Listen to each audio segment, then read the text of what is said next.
Ok, c'est parti. Ouais, on y va. Ça va la lumière? Ouais, je pense.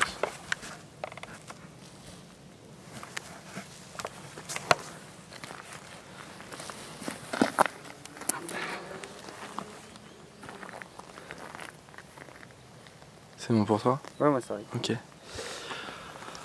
Bonsoir à toutes et à tous et bienvenue dans cette toute première exploration nocturne en live différé. C'est voilà une exploration nocturne très spéciale puisque vous allez pouvoir la suivre dans les conditions du direct sur Facebook. C'est une explo qui est réalisée en partenariat avec Radar, le média d'Urbex. Et voilà, on a décidé de la réaliser vraiment dans les conditions du direct, c'est-à-dire que c'est pas tourné là en ce moment même pour des raisons techniques et de sécurité. C'est tourné 24 heures avant la diffusion, mais il n'y aura aucune coupure dans le montage, il n'y aura voilà, aucun passage retiré de la vidéo. Vous verrez cette exploration nocturne dans les conditions du direct. L'idée c'était en fait de vous amener en explo pour que vous ayez vraiment l'immersion la plus totale avec nous et que vous puissiez vraiment voir comment ça se passe hein, avec des off, des moments où on va s'arrêter pour discuter avec François, décider de où on va, sans musique d'ambiance, sans cut, sans insert, sans passages musicaux. Voilà, c'est le défi ce soir. Et ce soir, on est ici autour de Metz et on va aller visiter ce fort de guerre abandonné qui est quand même super emblématique de l'histoire de la ville de Metz. J'ai plein d'anecdotes à vous raconter et aussi plein de choses à vous montrer. Je suis accompagné de François, comme d'habitude, qui s'occupera de faire quelques plans. Alors juste pour que vous compreniez les conditions de ce live, on vient d'arriver il y a 10 minutes sur le spot et on a entendu 2 coups de feu, ou un, je sais pas s'il y avait un écho. Deux coups de feu dans la forêt juste là-bas, Donc je peux vous dire qu'on est dans une ambiance assez spéciale. C'est pas la première fois qu'on entend des coups de feu en forêt autour des forts de guerre. Ça m'est déjà arrivé en pleine nuit et je peux dire que c'est assez flippant parce qu'on sait pas qui tire ces coups de feu. Donc voilà, c'est juste pour que vous sachiez cet élément et vous compreniez peut-être le stress qu'on pourra avoir ou certaines de nos réactions. On va rentrer dans le fort qui est vraiment gigantesque. On va monter en haut et j'en profiterai là-haut pour vous raconter rapidement l'histoire de ce lieu qui est vraiment assez emblématique de l'histoire de Metz sur ces 150 dernières années, puisque Metz a été une ville très fortement touchée par les 3 dernières guerres franco-allemandes.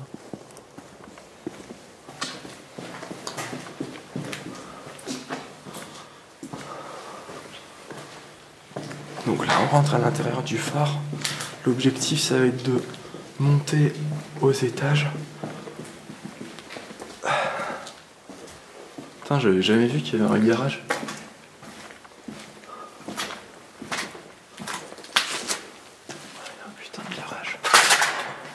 Alors, vous allez me dire, c'est bizarre une porte de garage dans un fort de guerre, surtout qui date de 1870, mais en fait, ce fort il a été amélioré tout au long des années, jusque dans les années 1960, c'est pour ça qu'on retrouve ce genre d'éléments. Mais du coup, on va monter là-haut. Ok, vas-y, je te suis.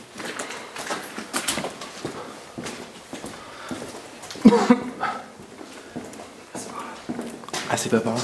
On va passer par là, non. Mais on n'était pas monté ici direct? Je sais plus. Non, les escaliers sont... Ok. Alors vous allez voir qu'il y a vraiment des parties qui semblent beaucoup plus rénovées, alors que certaines autres parties vont être beaucoup plus anciennes, avec la pierre qui date, je pense, de 1870. Je vous comprendrai pourquoi certaines parties sont rénovées, je vous expliquerai l'histoire. En gros, ce fort de guerre a été réutilisé dans les années des années 50 aux années 90 comme école ou centre de formation de la base militaire aérienne de Metz.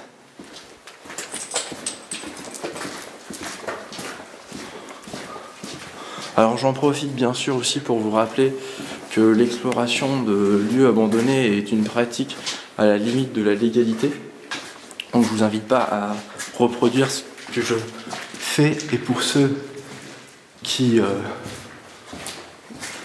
qui souhaiteraient braver l'interdit, bah, je vous conseille vraiment de regarder mon tuto d'Urbex pour découvrir les règles de bonne pratique. Ok, on va monter dans les étages pour arriver sur le toit. Ici on arrive dans une partie plutôt glauque parce que ça a brûlé. Je pense que ça a brûlé après que le lieu ait été abandonné. Ce sont des visiteurs qui sont venus brûler le lieu. C'est nouveau ça. C'est quoi? C'est nouveau ça, c'est pas. Ouais. Ouais, c'est possible. C'est vraiment dans ces parties-là qu'on se sent le plus vulnérable. Parce que là, je peux vous dire que si vous tombez sur quelqu'un, ça fait vraiment froid dans le dos.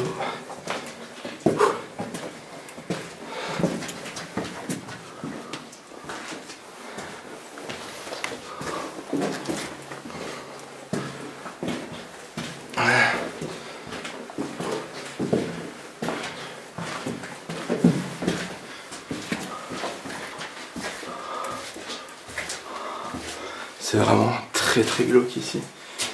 Vraiment tout sombre, tout cramé.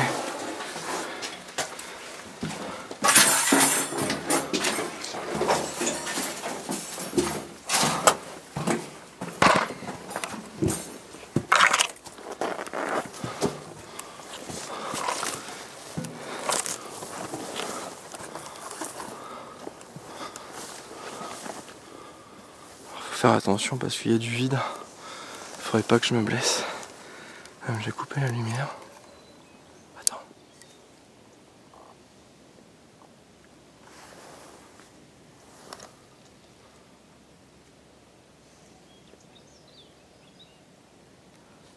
J'ai entendu des éclats de voix, mais ça vient peut-être du village. En bas. Je crois que c'était des aboiements de chiens. On les a entendus là à l'instant. C'est tranquille. Ok. Bon écoutez, je vais en profiter pour vous raconter rapidement l'histoire de ce lieu. Et puis on ira visiter tout le fort jusqu'au bout et on terminera même par les souterrains. Alors il faut savoir qu'ici on se trouve non loin de Metz, la ville de Metz dans le nord-est de la France. Et en fait, à la fin des années 1800, entre 1864 et 1870, Napoléon III a décidé de créer une ceinture de fortification tout autour de la ville de Metz. C'est-à-dire construire plusieurs groupes de fortifications comme celui-ci pour protéger la ville de Metz qui est dans cette direction-là. L'objectif de cette ceinture de fortification était de faire en sorte que la ville de Metz ne puisse pas être prise d'assaut par l'ennemi voisin qui était la Prusse / l'Allemagne, parce qu'il y avait déjà une confédération de l'Allemagne du Nord. Il pressentait un conflit, puisqu'en 1870-71, la France et l'Allemagne ont vécu une grande guerre, un grand conflit, et du coup Napoléon a fait construire de nombreux forts comme celui-ci. Ce fort n'a pas été terminé à temps. C'est-à-dire quand la guerre entre la France et l'Allemagne a éclaté en 1870, eh bien, il n'était pas prêt à l'emploi et il n'a pas servi. Et ce qu'il faut savoir, c'est qu'à la fin de cette guerre, donc en 71, la France avait perdu. Il faut savoir que les Allemands étaient même arrivés jusqu'aux portes de Paris. C'était assez chaud pour les Français. La ville de Metz a été assiégée, il y a eu énormément de morts. Et suite à cette guerre, l'Allemagne... Tu crois que c'est dans la forêt ou pas? Oui, je pense pas que ce soit dans le fort. Non mais j'espère juste pas que c'est les jeunes qui tirent à la carabine quoi. Ils tireront pas dessus. Non ouais je sais. Mais bref, du coup, tu penses pas qu'il faudrait juste couper les lights ici? Du coup, l'Allemagne a récupéré l'Alsace et une grande partie de la Moselle qu'ils ont annexé, hein, c'est la France qui a autorisé l'annexion, et donc tout ce lieu, la ville de Metz et ce lieu appartenaient donc à l'Allemagne. Ils ont fait énormément évoluer ces forts. Pendant la Première Guerre mondiale, ce fort n'a pas vraiment servi, il ne servait que de relais aux soldats qui allaient ensuite au front, à Verdun par exemple, et c'est lors de la Seconde Guerre mondiale, alors que l'Allemagne a re-annexé la Moselle, hein, puisque en 1918 la France avait récupéré l'Alsace et la Moselle, et ils ont annexé en 1940, lorsqu'ils ont envahi la France, ces deux régions à nouveau. Et bien en 1940 c'est devenu beaucoup plus sérieux ici, puisque l'Allemagne savait que Metz était une ville hautement stratégique, puisqu'elle se situe à la frontière française et qu'elle allait servir de bastion en cas de contre-offensive des Alliés. Et vous avez par exemple le 7 septembre 1940 Heinrich Himmler qui est venu ici dans cette cour même inspecter la première division SS. Donc les SS, ça vient de Schutzstaffel, c'était la garde rapprochée de Hitler, c'était son armée personnelle la plus importante et la plus terrible aussi. Et bien Heinrich Himmler, qui était le maître absolu de la SS et qui était un des plus hauts dignitaires nazis, il est venu ici inspecter les troupes. Donc il y a un vrai passé historique très très lourd dans ce lieu, et c'est finalement en 1944 que ce lieu a connu son baptême du feu, puisque vers la fin de 1944, les Américains sont arrivés ici en Moselle pour libérer la ville de Metz. Metz qui était quand même, à la fin de la Seconde Guerre mondiale, la première place forte du Reich, c'est-à-dire que le Reich allemand et Adolf Hitler pensaient que Metz était le dernier rempart pour empêcher les forces alliées d'entrer dans le Reich allemand. Et du coup, c'était une zone qui était très bien protégée, très bien armée. Et il y a eu de très gros combats ici même, là où on se trouve. Faut même savoir qu'en vue de leur première offensive, les Américains ont envoyé en une nuit 1300 bombardiers survoler le département pour larguer plus de 3700 tonnes de bombes. C'est dire à quel point les combats étaient importants. Pour terminer l'histoire de ce lieu, il faut savoir que les Américains ont libéré Metz en novembre 1944 et qu'il leur a fallu 2 semaines supplémentaires pour venir soulever les troupes allemandes qui s'étaient terrées ici dans ces forts, puisqu'ils n'arrivaient pas à les faire sortir de là. Donc dites-vous que la ville de Metz qui était là-bas, alors que les Américains venaient de là-bas, ben, la ville de Metz, elle était libéré 2 semaines avant que ce fort ne soit libéré. Finalement, dans les années après la Seconde Guerre mondiale, dans les années 50, ils ont transformé ce fort en centre de un centre de formation pour les nouvelles recrues de la base aérienne militaire de Metz. Et ce centre a fermé fin au milieu des années 90, donc ça fait un peu plus de 20 ans que ce lieu est abandonné. Et pour l'anecdote, je sais que certains de mes abonnés étaient en formation ici en école. Ils ont séjourné ici, c'est assez dingue. Donc voilà pour l'histoire du lieu. Maintenant on va retourner dans le fort, en faire la visite, et puis on continuera par les souterrains.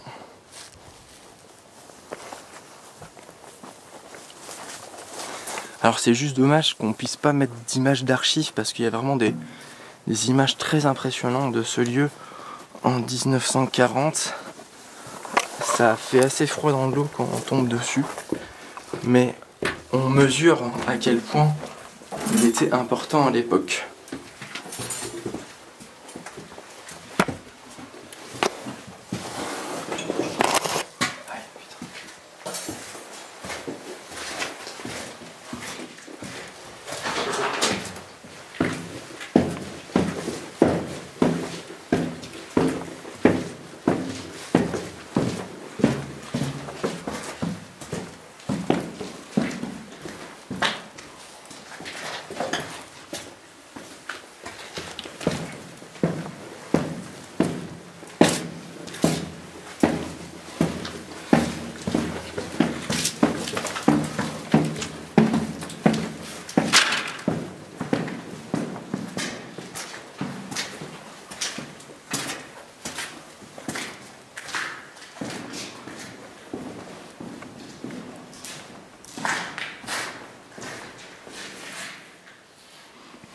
Alors vous voyez que lorsqu'on visite des lieux abandonnés, on est toujours très sensible au bruit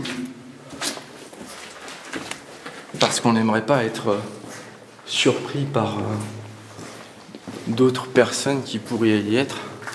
Simplement, c'est un peu cette peur de l'inconnu qui crée cette tension lorsqu'on visite ce genre de lieu, surtout à deux. Parce qu'à partir du moment où vous êtes en groupe, vous êtes beaucoup plus serein.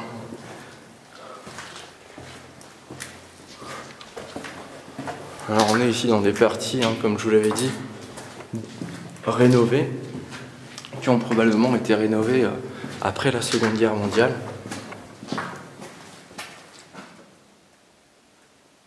J'étais persuadé d'entendre des fois. Ah ouais? Tu vas aller voir dehors. Viens, on va voir dehors. Quoi? Pourquoi? Je pense qu'on peut continuer.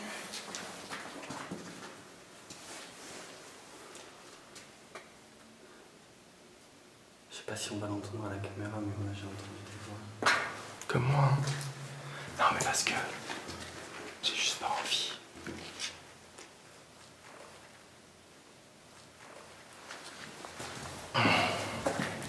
Des fois, on ne sait pas si c'est le mélange de bruit qui nous joue des tours, mais croyez-moi, vous visitez ce genre de lieu de jour, c'est une toute autre sensation. On est beaucoup plus serein. C'est fou à quel point la nuit change l'esprit. Vous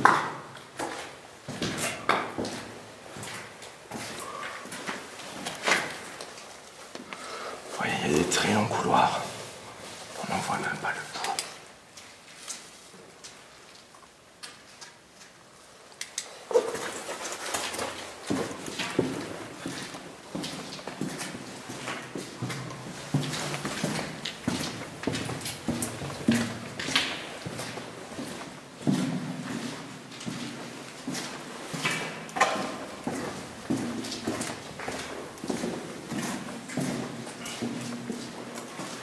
Vous constaterez que le lieu est aussi utilisé pour de l'airsoft. On est déjà d'ailleurs tombé à plusieurs reprises sur des gens qui faisaient des parties d'airsoft en journée et qui étaient plutôt sympas. On a ici un ancien coffre-fort qui est bien sûr fermé, impossible d'ouvrir. Il y en a plusieurs dans le bâtiment, dont certains sont ouverts mais vides évidemment.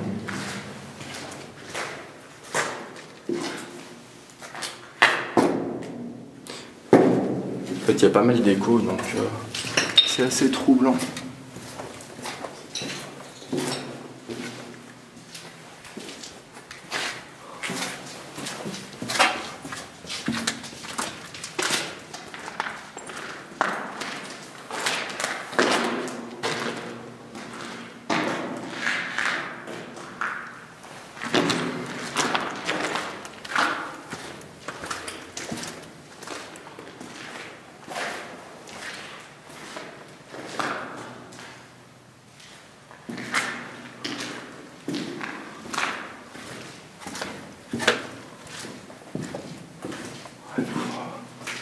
Une partie qui a brûlé.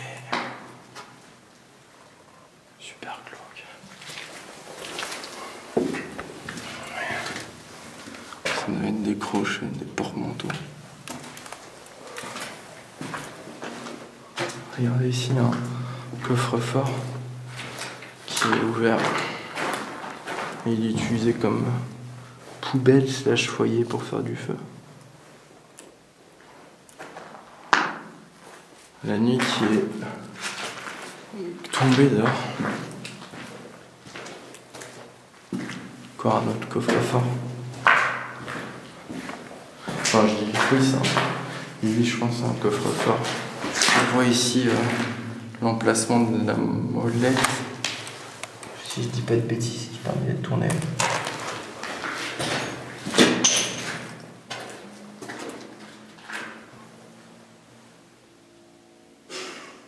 Ah, c'est une moto qui passe au loin.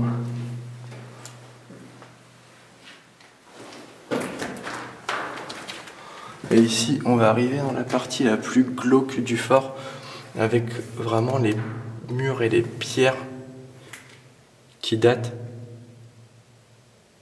de 1870.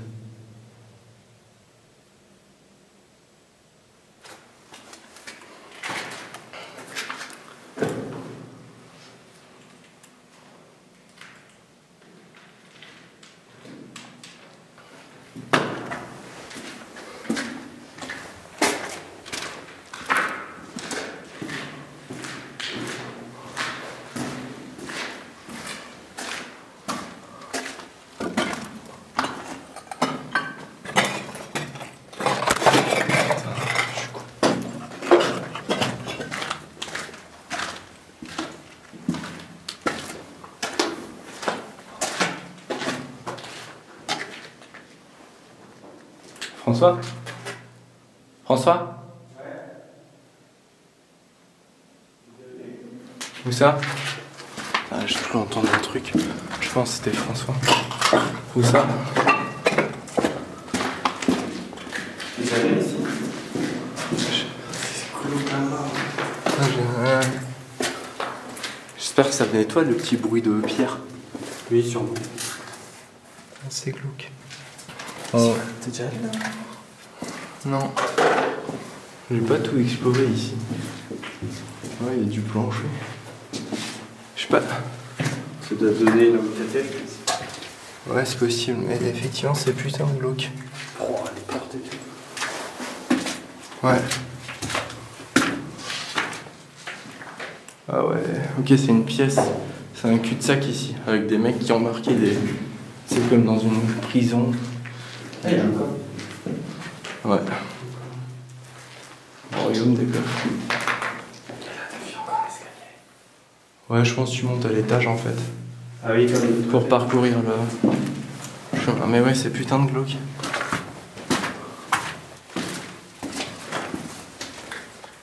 N'empêche, ici, tu tombes sur quelqu'un, t'es pas serein quoi. Là, je te rattrape, je fais la petite story, appel au live, je te rattrape. Ah, mais tu peux la faire avec moi, t'es ouf. Mais ici, c'est bien mieux. Ouais, bah vas-y. Bon, les amis, je vous ai toujours dit que j'étais pas quelqu'un de très courageux. Je m'en suis jamais caché. Vous le constatez dans ce live. Pour l'anecdote, la plus grande peur de ma vie, ça a été fait juste à côté, à 2-3 km. Et plus jamais je referai un truc tout seul. Yo les amis, je suis avec Mamie Twink. On est en plein tournage de l'exploration nocturne en live. Donc retrouvez-nous dès maintenant, en ce moment là, sur la page Facebook Mamie Twink et sur la page Facebook Radar Street. A tout de suite. Ah, par contre, les stories, je pense qu'il faut les faire en vertical, mec. Ah ouais, pas con, putain, j'ai pas l'habitude. Ouais, c'est vraiment en direct, il n'y a aucune coupe. C'est parfait. Vas-y. Yo les amis, c'est François, je suis avec Mamie Twink.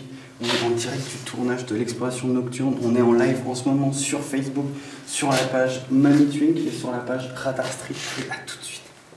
Ok, nickel.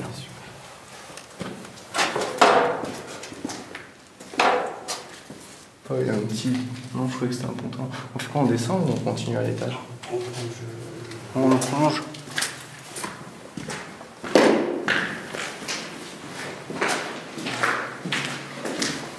En fait, j'ai entendu le bruit venir de là-bas. Donc, je sais pas si c'était toi.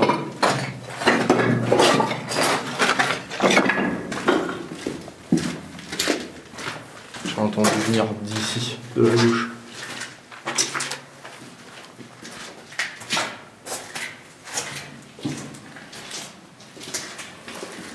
C'est les anciennes douches, enfin les lavabos pour se faire propre. Bon, ça date de après la Seconde Guerre mondiale.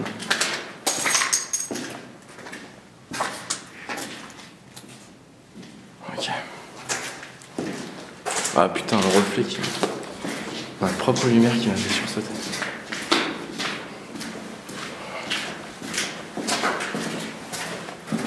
Bon, n'hésitez pas à partager vos avis, à poser vos questions dans le live, parce que moi je serai derrière mon ordi pour répondre à vos questions et réagir à vos messages. N'hésitez pas à nous dire si vous aimez bien ce principe de live, même s'il est différé.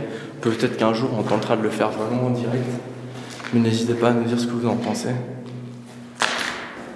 Voilà, s'il faut qu'on en refasse un aussi. Et si le lieu vous plaît.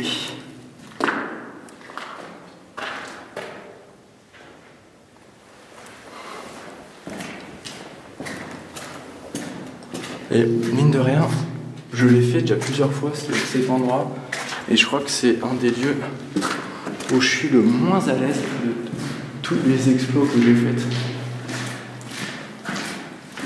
Et j'ai beau être venu plusieurs fois ici, je me sens pas plus à l'aise que les autres fois.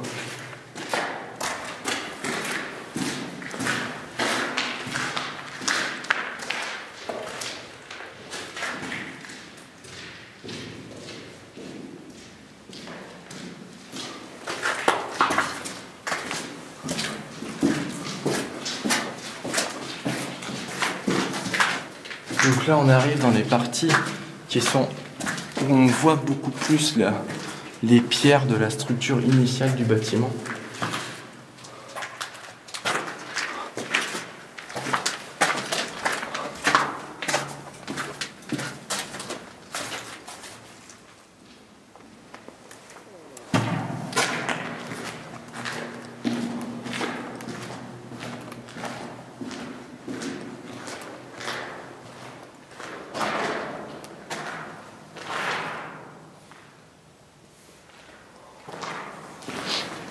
C'était quand même gigantesque comme bâtiment, je sais pas si je vous l'ai dit, mais il pouvait, à l'époque, lors de la Seconde Guerre mondiale, accueillir 1600 soldats. Donc c'est quand même assez conséquent, en plein milieu, perdu en pleine nature, plein milieu de la forêt, quoique à l'époque je pense pas qu'il y avait de forêt. Hein. La forêt a dû être plantée après. Enfin, il y avait en tout cas beaucoup moins d'arbres sur les photos d'archives que j'ai vues. T'as dit un truc? Non. Ah, okay.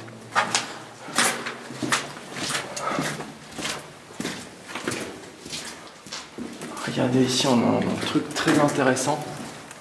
On a au-dessus une sorte de plancher qui pouvait monter et descendre par le biais d'un système de gigantesques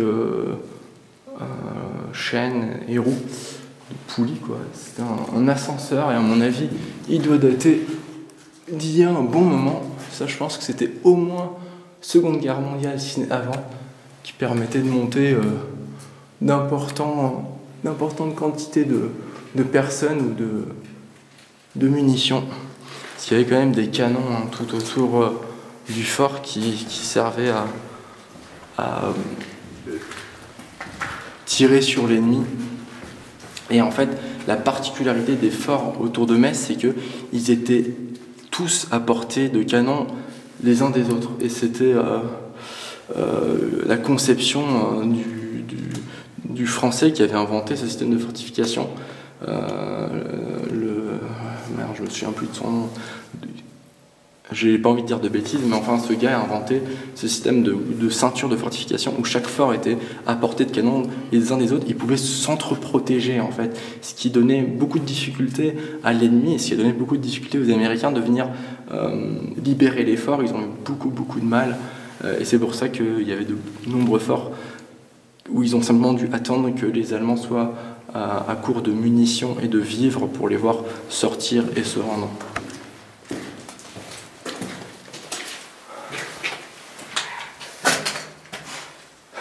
Ouais. Le petit CD quoi? C'est ma fermeture éclair. C'est un petit bruit.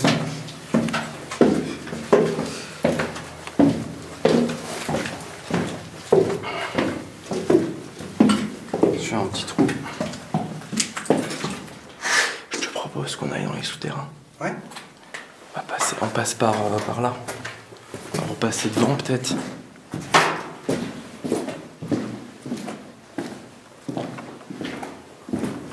notre trou, fais attention.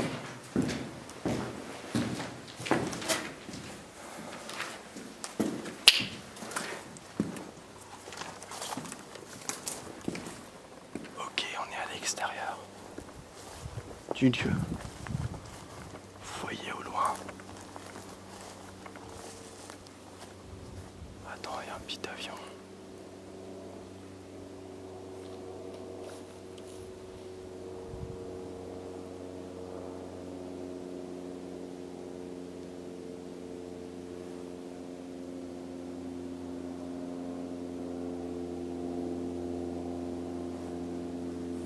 On sait jamais.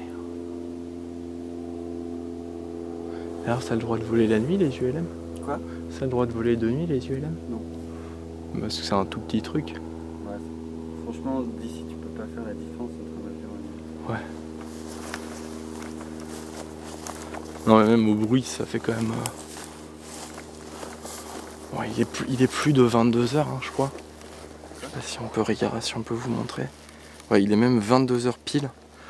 On voit encore au loin les dernières lueurs du jour à l'ouest, le soleil qui se couche.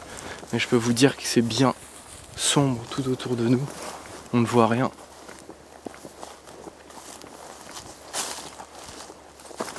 Là, on va vous emmener dans le réseau de galeries souterraines de ces forts, puisque faut savoir que là, on est autour du fort principal, mais ce n'est pas le seul bâtiment du groupe fortifié. Il y a 47 bâtiments en tout. Il y a des bâtiments qui servaient de stock de munitions, de poudrières. Il y a des bâtiments où il y avait les canons qui permettaient de protéger le fort et de tirer sur l'ennemi. Et tous ces bâtiments sont reliés.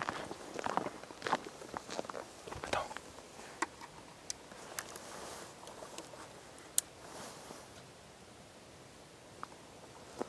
T'as entendu là? T'as entendu? T'as pas entendu les voix? Putain, je suis persuadé d'avoir entendu. Quoi? Bah, les câbles.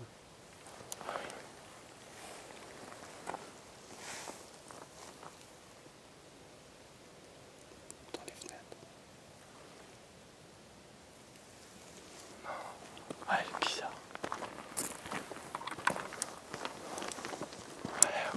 Vous le vivez, là pour le coup, vous le vivez vraiment dans les conditions du direct. Je pense ce genre de truc, on aurait probablement coupé au montage. Enfin, on n'en aurait pas mis 25 quoi. Mais ça montre vraiment que on est beaucoup plus parano de nuit. Et on va être attentif au moindre bruit, au moindre éclat de voix au loin.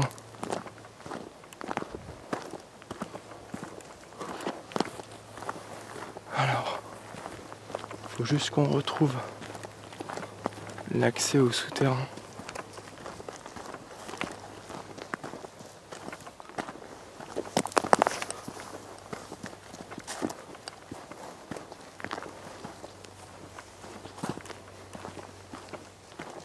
C'est par là. Non, je crois que c'est par là.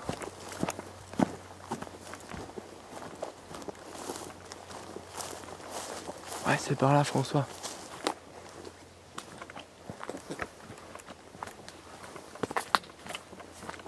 Ah bah, ouais. C'est par les deux côtés. Ah bah oui, je sais plus de quel côté c'était. Je crois que c'était plus dans notre dos, non? Je crois que c'était plus par là.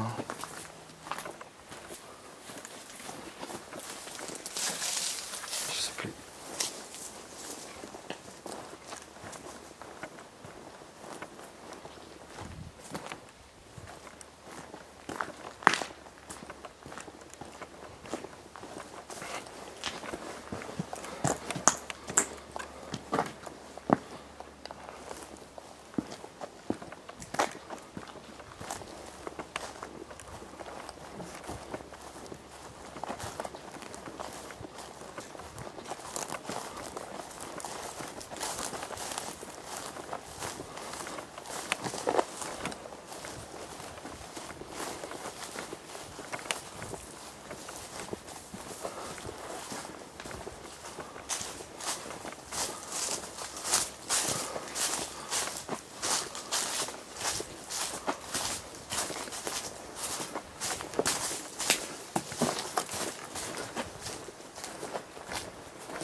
De quoi?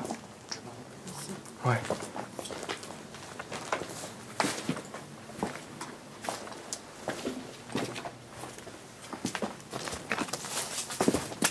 Bah attends, maintenant...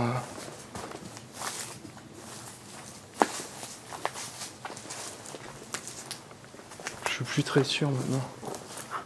Sinon on le prend par l'autre côté. Hein. Ouais, si on ne trouve pas là direct.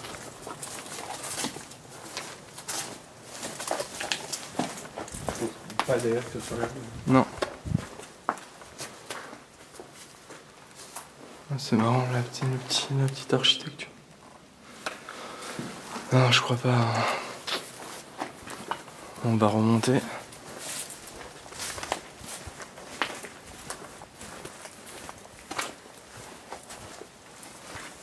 Oui, encore toute la ventilation. Non, c'est pas de la ventilation. Ok, on ne trouve plus l'entrée du souterrain. Non, on connaît sa sortie, donc on va rentrer par l'autre côté. Et il nous mènera. Je pense que c'était de l'autre côté. Hein. Je me suis un peu trompé.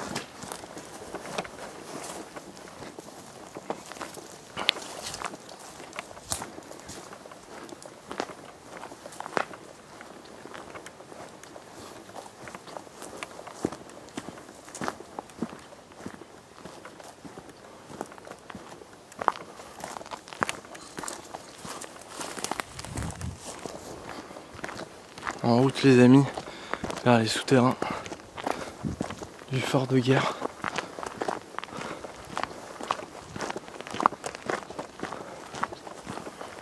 Vous allez voir, c'est pas mal du tout.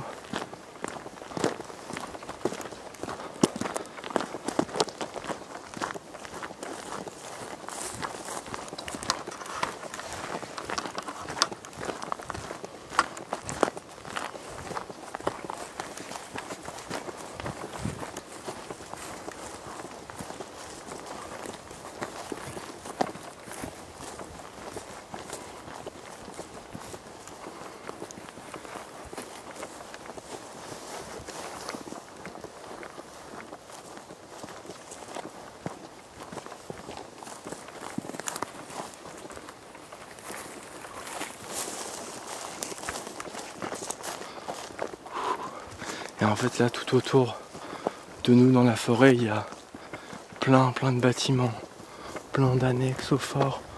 Il y a même d'anciens miradors depuis lesquels ils utilisaient des projecteurs pour éclairer les environs. C'est assez impressionnant, il faudrait des heures et des heures et des heures pour tout explorer. Là on vous montre le bâtiment principal. Mais en tout cas, il y a plein d'autres choses à voir ici. Moi-même, j'en ai pas vu tous les recoins, tant c'est vaste. C'est vraiment gigantesque.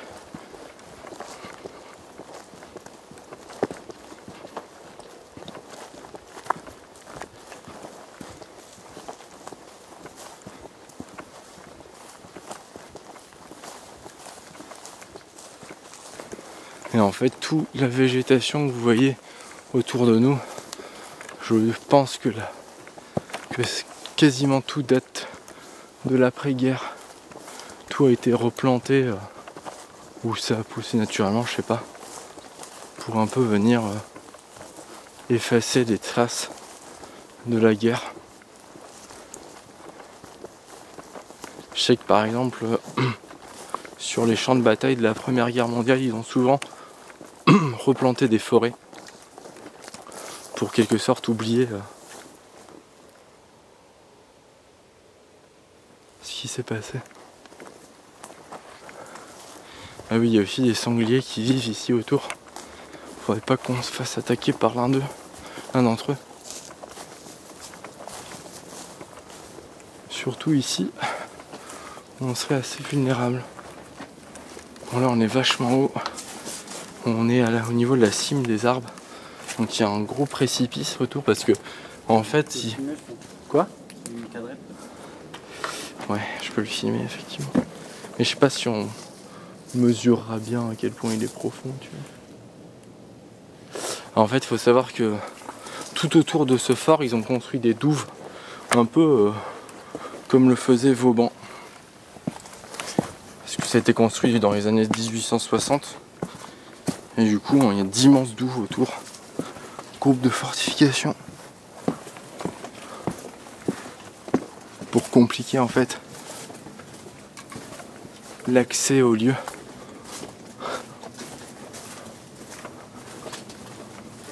Allez, on arrive ici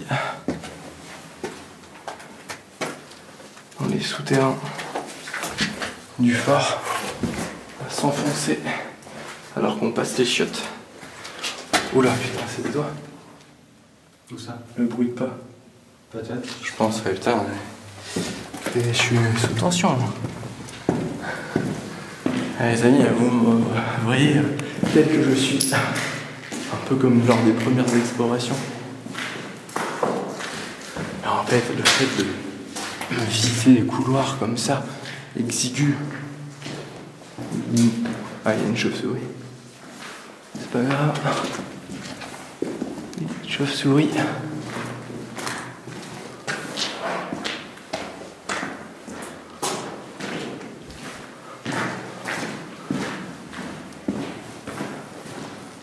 Allez, on arrive dans les souterrains.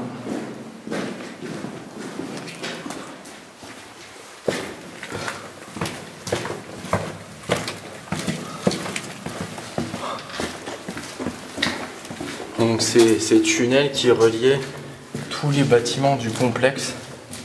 Ça part, il y a vraiment tout un dédale de souterrains, des kilomètres et des kilomètres de souterrains. Là, on va en visiter qu'un tout petit bout, mais sachez que il y en a vraiment beaucoup. Bon, alors certains d'entre eux ont été condamnés, murés, et d'autres sont accessibles et permettent de déboucher à d'autres endroits. Mais il y a d'autres forts dans le coin où il y a, je crois, jusqu'à 7 km de souterrain pour un seul fort, ce qui est assez impressionnant.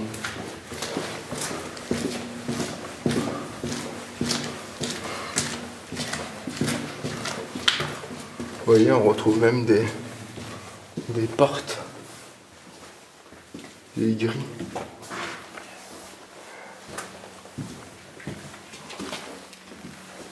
Hop.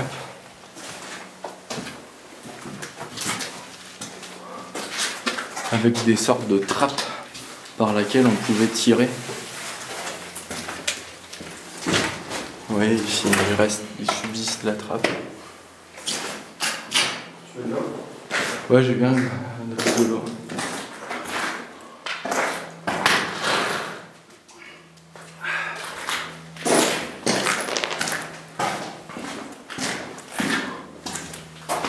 Merci.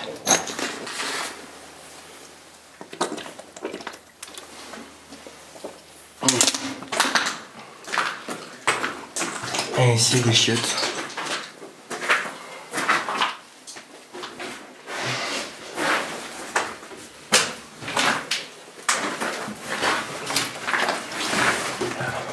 C'est un cul-de-sac.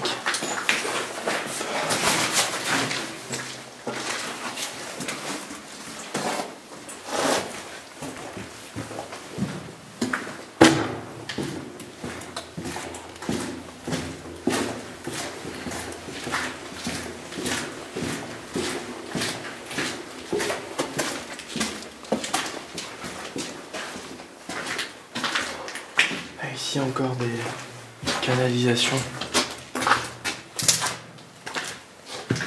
Et ah putain, un écho qui m'a peur. Et au sol, des rails qui permettaient d'acheminer des wagonnets de munitions en général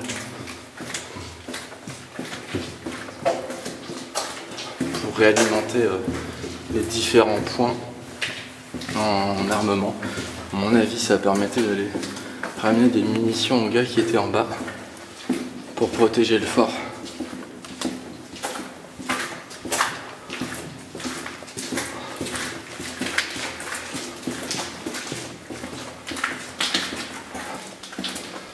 Je crois savoir pourquoi on l'a pas trouvé. Parce que la sortie a été condamnée.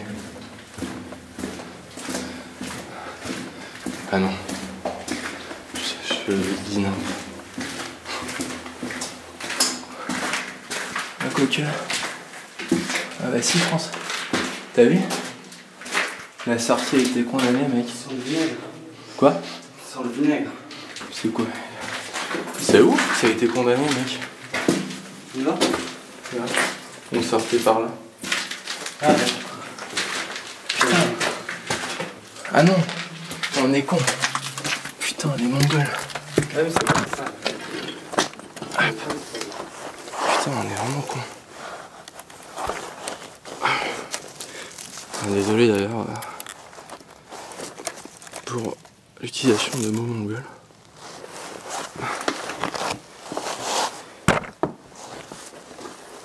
Hop. Voilà.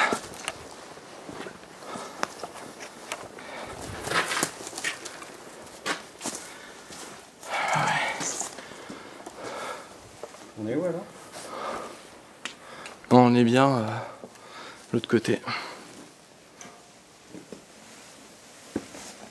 Hop là. Je crois même qu'on est passé devant. Non. Non.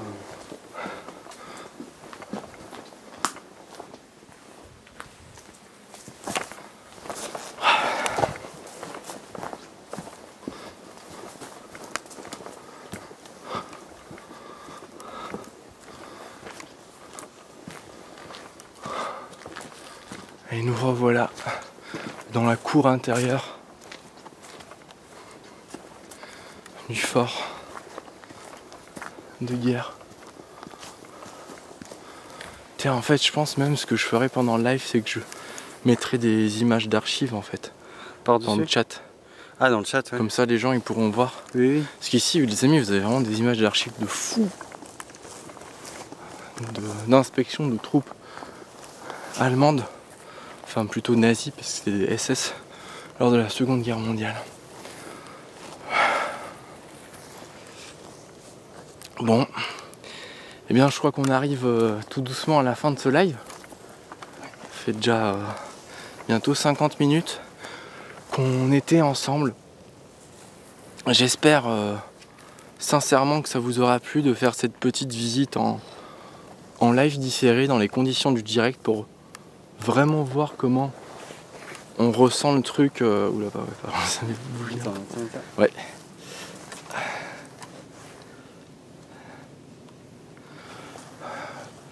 Ouais, pour. Tu fais quoi? Si, je récupère ça. Ah oui, ok.